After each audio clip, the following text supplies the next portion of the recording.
Olá pessoal, que a graça e a paz de nosso Senhor Jesus sejam abundantes sobre a vida de vocês. Eu sou João Paulo Fonseca e hoje eu tenho uma aula muito especial. Nós vamos falar sobre o arminianismo clássico. Sabemos que a maioria das igrejas evangélicas no Brasil seguem a linha arminiana com relação à doutrina da salvação. Porém, esse ensino, muitas das vezes, tem sido negligenciado até mesmo nas igrejas que se consideram arminianas. Muitas das vezes as pessoas, por falta deste ensino, defendem a linha de pensamento arminiana com certo desconhecimento e acaba caindo em linhas de pensamento que não se enquadram no arminianismo, seja o arminianismo clássico ou o arminianismo wesleyano. Então eu quero trazer uma aula introdutória, não vou me aprofundar muito, mas eu quero trazer um panorama da teologia arminiana para você que é inscrito aqui do canal João Paulo Fonseca.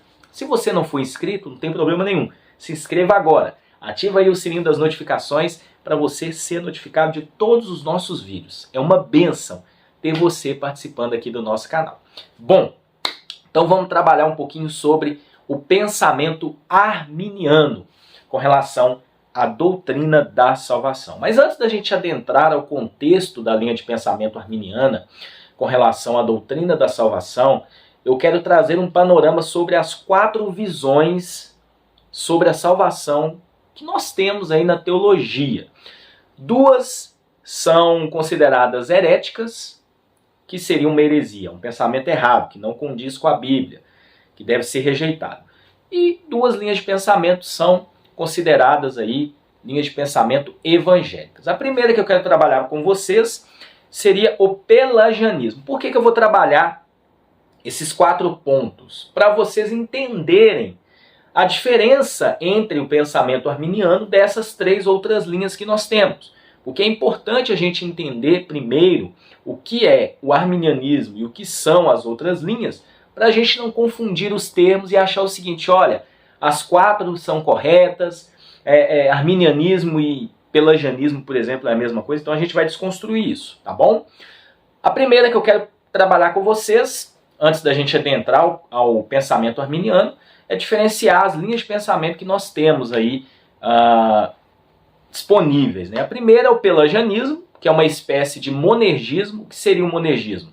É apenas um agente operando na salvação. O pelagianismo, ele é um monergismo, porém ele coloca o homem como o único agente na salvação. Isso é um pensamento herético. Esse pensamento surgiu através de um monge britânico chamado Pelágio, por volta do ano 400 depois de Cristo, e ele considera que o ser humano inicia e conclui o processo de redenção e santificação por viver o tipo de vida exemplificada por Cristo.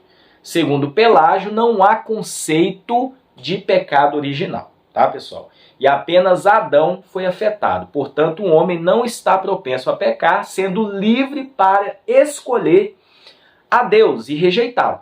Ele pode fazer coisas boas por conta própria, sem que a graça o capacite, uma vez que ele não possui a natureza pecaminosa. Então essa linha de pensamento, ela foi considerada pela igreja uma linha de pensamento herética, já que vários textos da Bíblia nos mostram que a graça de Deus é a causa da salvação.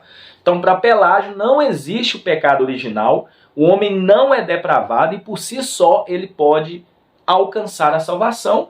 E aquilo que Cristo fez na cruz, né? A graça é apenas uma inspiração para que ele possa ir até a salvação, tá bom? Então, Agostinho de Hipona, né, um teólogo, bispo da igreja, ele combateu essa heresia, né, através de uma linha de pensamento, né, que ele chegou e considerou, e essa posição foi considerada heresia pela igreja. Bom, a gente tem um segundo pensamento com relação à soteriologia, que é o pensamento chamado semi-pelagianismo, que surgiu depois da morte de Pelágio. Então o semi-pelagianismo, ele é um sinergismo. O que é o sinergismo? É uma cooperação entre os agentes, né? Deus e o homem.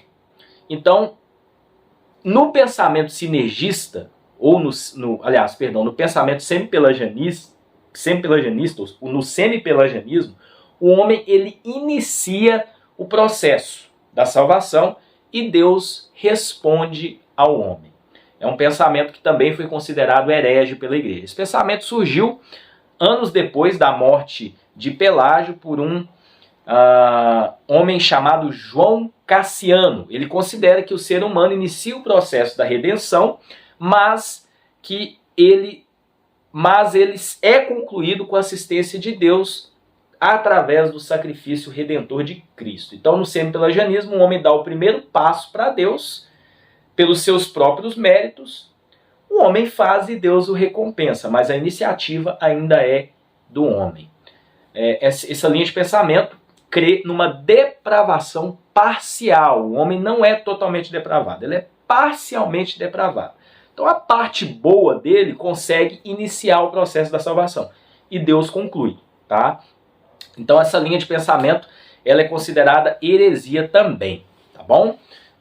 Ela foi combatida na época, né, no final ali do século V, e foi considerado um pensamento herético, embora muitos da própria igreja na época, já era a igreja católica, né, caminharam para essa linha de pensamento entendendo que era uma linha de pensamento equilibrada, mais equilibrada do que a do Agostinho, que nós vamos ver agora, e mais equilibrada que a linha de Pelágio, tá bom? O terceiro ponto é o calvinismo. É a terceira linha de pensamento, que também é um monergismo, tem apenas um agente na salvação, que é o próprio Deus.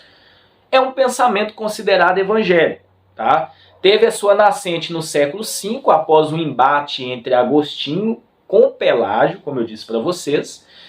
Porém, ela foi reorganizada, essa linha de pensamento, no período pós-reforma por João Calvino. Então essa linha de pensamento considera que Deus inicia e conclui o processo de redenção e santificação de algumas pessoas eleitas incondicionalmente desde a fundação do mundo. Então Deus se responsabiliza em providenciar o perdão e expiação dos pecados. Além disso, é Ele que, pelo poder do Espírito Santo na pregação da palavra, gera fé e arrependimento no coração dos eleitos espalhados por todas as nações da terra. Então essa linha, ela teve um início, né, esse tipo de monergismo, em Agostinho de Hipona, quando ele combateu o pelagianismo lá no século V, tá bom? Então é uma linha monergista. É um extremo da linha de pensamento com relação à soteriologia, tá bom? E o quarto pensamento que nós temos, né, que é o pensamento que a gente vai trabalhar, é a linha de pensamento que particularmente eu creio, é o arminianismo, que também é um sinergismo, assim como vamos dizer assim, o semi-pelagianismo. A única coisa que eles têm igual é essa questão do sinergismo, né? Mas no arminianismo, Deus ele inicia o processo. Isso aí acontece também no calvinismo, né? Deus inicia o processo da salvação, ele que vai em direção ao homem. Porém, o homem responde a Deus. Então o homem tem a sua responsabilidade. É uma sinergia. É um pensamento evangélico também, e nós consideramos como uma visão mais equilibrada com relação à soteriologia, em comparação com as demais. Porque essa linha de pensamento ela foi sistematizada pelo teólogo reformado Jacob Arminio, um teólogo holandês, lá no século XVI, e ele considera que Deus inicia o processo da redenção, como eu disse para vocês, providencia perdão a todos, direciona sua graça a todos, mas só salva aqueles seres humanos que respondem com fé aos seus sussurros, ao seu chamado inicial. Então, no arminianismo, o homem ele está totalmente depravado, tá? O homem é totalmente depravado, está morto em seus pecados e por si só ele não pode buscar a salvação, tá bom? Ele não pode dar início à sua salvação como o semi-pelagianismo e o pelagianismo pregam. Uma vez que a graça o capacita, o homem pode crer em Cristo. Então, a graça o capacita, a graça vem ao encontro dele, né? E o homem responde a essa iniciativa que é sempre de Deus, tá bom? Então nós temos essas quatro linhas de pensamento. trazendo aqui uma rápida analogia e explicação dessas linhas de pensamento. O pelagianismo, ela é uma heresia de fato, né? O pelagianismo coloca o homem como o agente único da salvação. O homem não é depravado, ele por si só pode se salvar. A Bíblia não nos diz isso. Nós vamos mostrar passagens bíblicas nessa aula. O semi-pelagianismo, ele surgiu depois do pelagianismo para tentar trazer um equilíbrio entre as linhas agostiniana e pelagiana, mas também saiu fora completamente. Aí nós temos o calvinismo, né, que é uma linha também que é um extremo, ele vai na outra ponta, colocando Deus como um único agente e o homem não tem responsabilidade nenhuma nesse sentido. E nós temos o arminianismo, que é uma linha equilibrada. Então, eu vejo o pelagianismo e o semi-pelagianismo no extremo, no lado esquerdo, só o homem ele faz, o homem decide, o homem busca, o homem vai ao encontro. Temos o calvinismo no outro extremo, onde Deus inicia, atua, faz o processo e o homem é totalmente passivo na salvação. E nós temos a linha equilibrada, que traz a soberania divina, traz a ação de Deus. Deus inicia o processo, Deus vai ao encontro do homem, cabe ao homem responder, já que o Espírito Santo o convence e o homem é que se converte. Então, a linha arminiana, a meu ver, é o pensamento mais equilibrado com relação à soteriologia, a doutrina da salvação. E nós vamos mostrar dentro da Bíblia passagens bíblicas que nos provam que, de fato, o arminianismo ele é o mais equilibrado. Bom, então, diante desta introdução, vamos agora para a linha de pensamento arminiana da salvação. A gente vai trazer aqui um pouco da história, como se desenvolveu essa linha de pensamento para vocês, antes da gente ir para a parte exegética, trabalhando os pontos do arminianismo dentro da palavra de Deus. Bom, o arminianismo é uma linha de pensamento que tem raízes no período da patrística. Claro que Jacó Armínio, ele desenvolveu seu pensamento no século XVI, após a Reforma Protestante. Mas o pensamento de Armínio, a visão de Armínio, não foi propriamente desenvolvida por ele.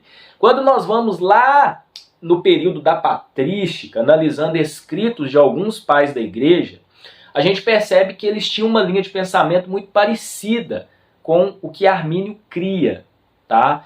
Lá no começo, século II, III, IV, inclusive quando nós lemos alguns escritos, né, do próprio Agostinho, antes do seu embate com Pelágio, o embate que gerou toda aquela discussão, né, sobre a linha de pensamento monergista de Agostinho contra o pensamento herético ali de Pelágio, né?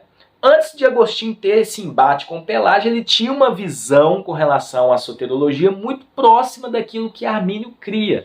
Mas depois daquele embate, né, quando ele percebeu que Pelágio estava indo para um extremo, né, colocando o homem no centro, o homem que vai ao encontro de Deus, a salvação ela é iniciada pelo homem, o homem faz o processo, ele executa.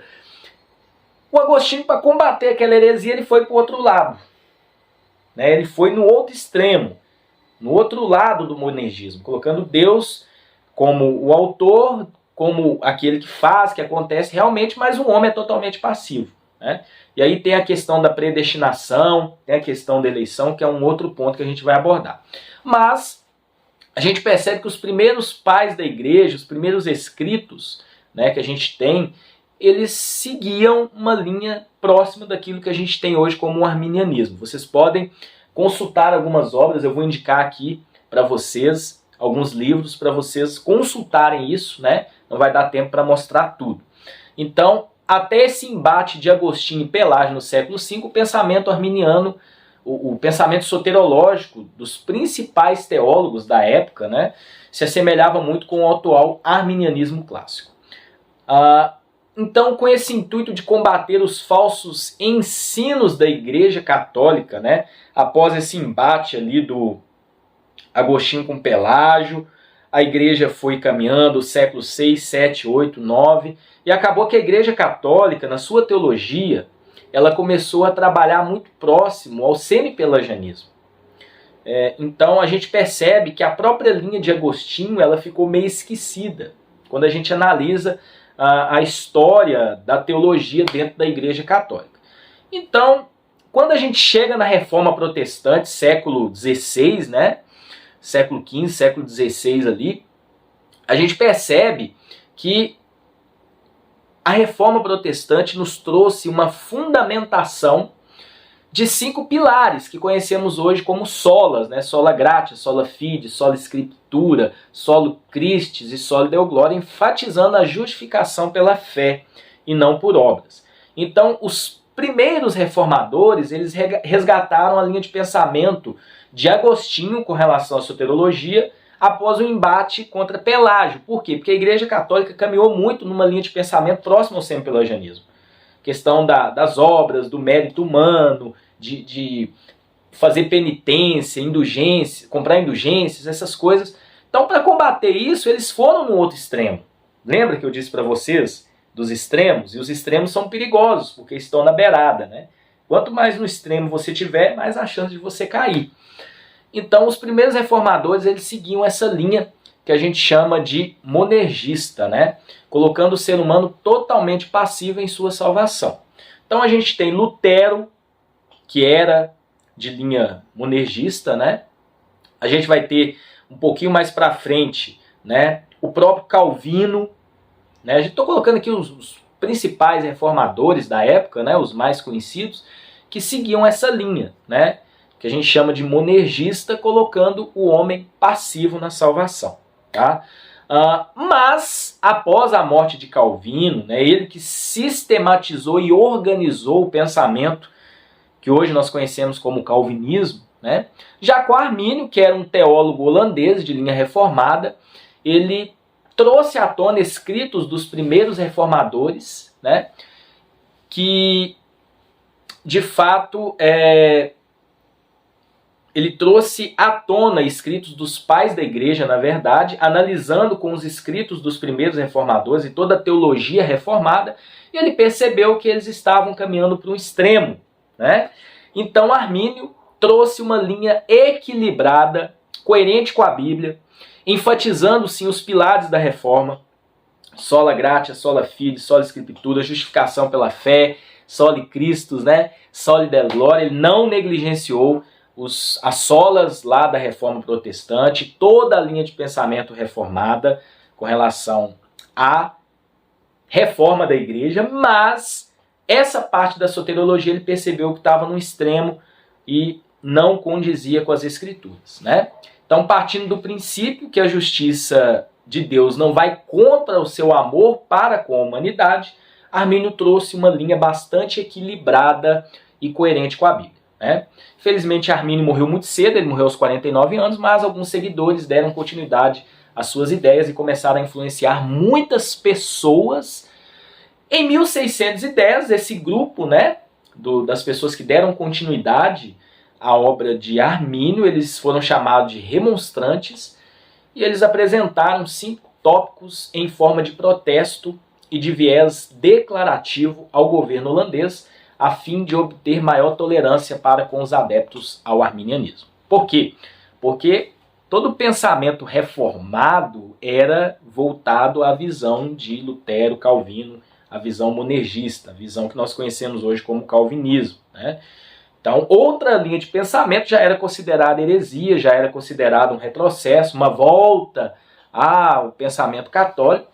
Então, eles fizeram esses 5 tópicos que eu quero trabalhar com vocês, os 5 tópicos que os remonstrantes fizeram, né? O primeiro tópico diz assim: Deus, por um eterno e imutável decreto em Jesus Cristo, seu Filho, antes de ter lançado os fundamentos do mundo, decidiu salvar dentre a raça caída em pecados que em Cristo, por causa de Cristo e através de Cristo, por meio da graça do Espírito Santo, creriam nesse seu Filho, e que pela mesma graça perseverariam até o fim nessa fé e obediência de fé, mas por outro lado decidiu deixar os impenitentes e os descrentes sob o pecado e a ira, condenando-os como alheios a Cristo, conforme a palavra de João 3,33. Aquele que crê no Filho tem a vida eterna, mas aquele que não crê não terá a vida, mas a ira de Deus sobre ele pertence. Então esse foi o primeiro artigo. O segundo artigo, em concordância com isso, Jesus Cristo, o Salvador do mundo, morreu por todos e por cada um dos homens, de modo que obteve reconciliação e remissão dos pecados por sua morte na cruz. Porém, ninguém é realmente feito participante dessa remissão, exceto os crentes segundo a palavra de João 3,16 e 1 João 2,2, né? Porque Deus amou o mundo de tal maneira que deu seu Filho unigênito para que todo aquele que nele crê não pereça, mas tenha a vida eterna. 1 João 2,2 diz, né, que Cristo é a propiciação pelos nossos pecados, não só pelos nossos, mas pelos pecados de todo mundo. O artigo 3 dos remonstrantes dizia o seguinte: o homem não possui fé salvadora em si mesmo, nem no poder do seu livre-arbítrio, visto que em seu estado de apostasia e de pecado não pode, de si por si mesmo, pensar, querer ou fazer algo de bom, que seja verdadeiramente bom, tal como primeiramente a fé salvífica. Mas é necessário que Deus em Cristo, pelo seu Espírito Santo, regenere-o, renove-o no intelecto, nas emoções, na vontade, em todos os seus poderes, a fim de que ele possa corretamente entender, meditar e querer e prosseguir no que é verdadeiramente bom. Tá vendo? Esse é o artigo 3.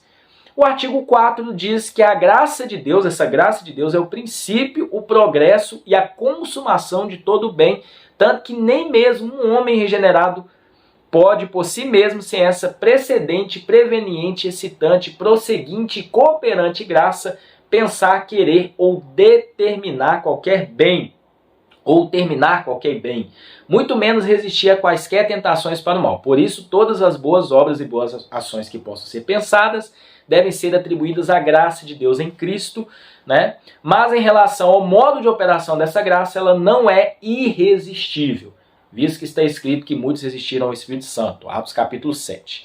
E por fim, o artigo 5 diz que aqueles que são incorporados em Cristo por uma fé verdadeira e consequentemente são feitos participantes do seu Espírito vivificante. São abundantes, dotados de poder para que possam lutar contra Satanás, contra o pecado, contra o mundo e contra a sua própria carne.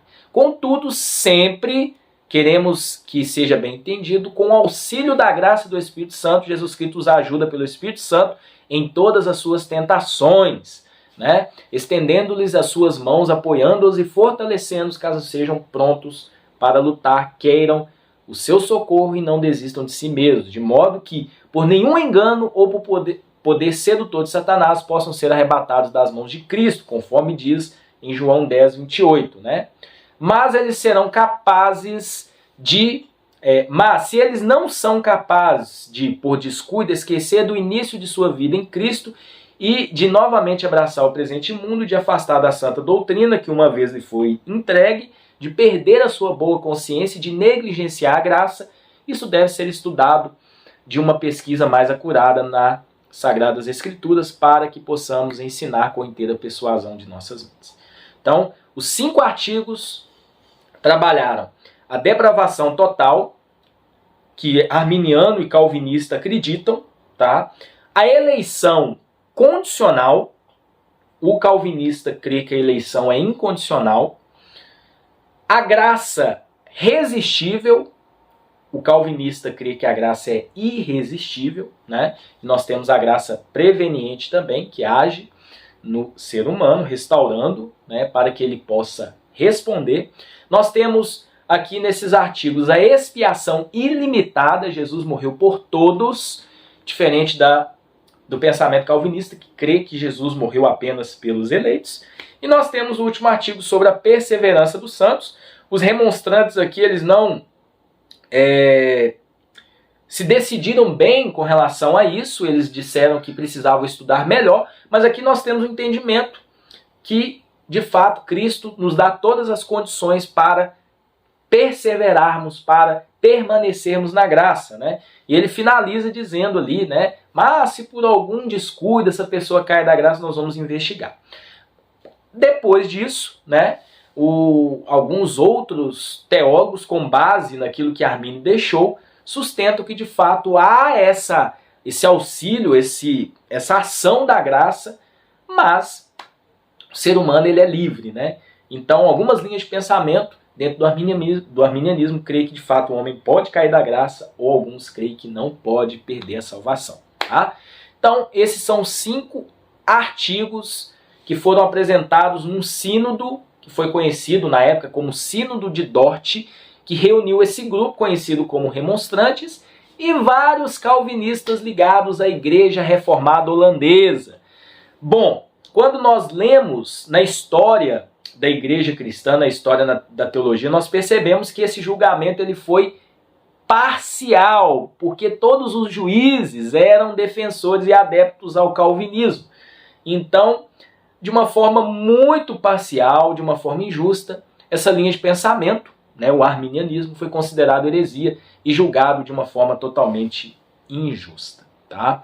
Então, muitos remonstrantes foram presos, teve gente que foi morta, então o negócio foi muito complicado. Porém, pela graça de Deus, com o tempo, né, o arminianismo ele começou a ser aceito dentro da Igreja Reformada, porque várias pessoas começaram a entender o que é o pensamento arminiano, inclusive diversos movimentos pós-reforma foram influenciados pelo pensamento arminiano, como por exemplo, né, lá no início da Igreja Batista, os batistas gerais eram arminianos, alguns movimentos de avivamento, né, como por exemplo, John Wesley, ele foi influenciado pela visão arminiana, Charles Finney, o movimento pentecostal em si também foi influenciado pelo arminianismo e ao longo dos anos ele foi colocado como um pensamento, né, totalmente evangélico e totalmente bíblico, porque traz uma proposta de equilíbrio com relação à soterologia. Amém? Então, para a gente encerrar essa primeira parte da nossa aula, né, a gente dividiu aí em 2 partes. Então, alguns pontos desses 5 artigos da remonstrância nós precisamos elucidar para vocês. Em primeiro lugar, esses artigos exprimem que Deus determinou salvar e condenar certas pessoas em particular e assim decretou conforme o seu pré-conhecimento pelo qual ele conheceu antes do princípio da criação os indivíduos que creriam nele, bem como aqueles que não creriam. Então, a gente tem a ação da presciência de Deus, diferentemente do calvinismo, né? Coloca como um decreto e ali a gente tem uma determinação de quem seria salvo e quem não seria salvo. Na verdade, Deus ele anteviu quem seria salvo e quem não seria salvo. Mas nós precisamos entender que Deus ele seria injusto em não disponibilizar a salvação a todos. Claro que Deus sabe quem vai ser salvo e quem não vai ser. Mas o caráter de Deus é justo. Então, assim como o pecado entrou no mundo através de um homem, toda a humanidade foi corrompida, a oportunidade da salvação é oferecida a todos. Amém? Mas tem a condicionalidade de crer. Em segundo lugar, Armínio afirmou que Deus havia ofertado a vida eterna a todos os homens por meio da obra expiatória de Jesus, sendo este o Salvador do mundo e sendo a redenção, portanto, universal. Mas aí nós precisamos entender que não é um universalismo, né? No sentido que todo mundo vai ser salvo independente do que aconteça. Não.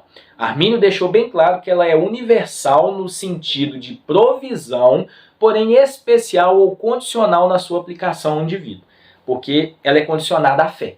Amém? Em terceiro lugar, Armínio e os remonstrantes criam que a capacidade de responder ao chamado de Deus foi totalmente perdida, né? Então, a graça preveniente é que restaura o arbítrio para que o homem corresponda ou não a ela. Então, a depravação total foi tanta, vamos dizer assim, que o livre-arbítrio que o homem tinha, né, lá no Jardim do Éden, foi totalmente corrompido. A partir da queda do homem, o homem escolheria sempre o mal, escolheria sempre desobedecer a Deus. Então, o que a graça faz? Ela restaura o homem, restaura o seu intelecto e o coloca na condição de responder. Por quê? Porque a responsabilidade final é nossa. Nós seremos julgados de acordo com as nossas ações, de acordo com a nossa escolha. Isso é a justiça de Deus e o seu amor operando ao mesmo tempo. E Deus não deixa de ser soberano com relação a isso, tá? Então, temos passagens nas Escrituras, Mateus 23, 27, Lucas 7:30, Atos 7:51, 2 Coríntios 6:1, Hebreus 12:5, que provam que Deus não coage ninguém a aceitar a sua graça. Cabendo ao Espírito Santo trabalhar e não violentar ou obrigar o homem para que creia. Tá? Então, esse entendimento que a gente tem nas Escrituras. Em quarto lugar, os remonstrantes de modo algum, né, eles negaram a depravação total. Assim como o Armínio, eles criam que o homem é tão depravado que a graça divina é necessária, tanto para a fé como também para as boas obras. Então, segundo o arminianismo, todos nascem filhos da ira. Então, somente através da ação da graça, o livre-arbítrio outrora corrompido, inclinado para o mal, é restaurado. Sendo assim, o homem consegue receber a condição de crer e corresponder ao chamado, como eu disse para vocês. Qual é a linha de pensamento que diz que o homem não é depravado? Pelagianismo, heresia. Qual a linha de pensamento que diz que Deus ele vai em direção ao homem, porque ainda nem tudo dele é ruim e Deus termina o processo? Semi-pelagianismo. Então, arminianismo não é pelagianismo e não é semi-pelagianismo. Arminianismo é arminianismo, tá bom? Então, já desconstruímos isso aí. Muita gente fala, né? Principalmente alguns calvinistas que não conhecem bem ou muitas das vezes de forma até injusta e maliciosa, dizem que o arminianismo é sempre pelagianismo. Isso é um engano, é uma mentira. Em quinto lugar, sobre a questão da perseverança dos santos, né, que é o último ponto, eles abriram espaço para uma maior investigação. Porém, em 1618, eles fecharam essa dúvida, defendendo a possibilidade de um verdadeiro crente cair e naufragar na fé, embora ela é condicionada e recebe totais condições para permanecer. Então, esses são os pontos defendidos pelos remonstrantes, tá bom? Então, na próxima aula a gente vai entrar nos 5 pontos do arminianismo, fazendo aí um contraponto com aquilo que o calvinismo crê, e vamos mostrar passagens bíblicas para sustentar a nossa linha de pensamento.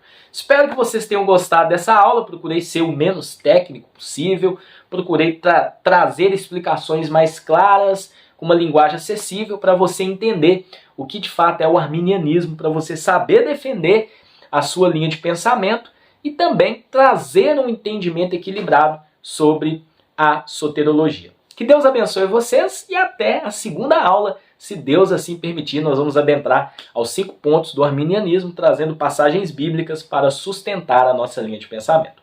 Forte abraço a todos e até uma próxima aula, se Deus assim permitir.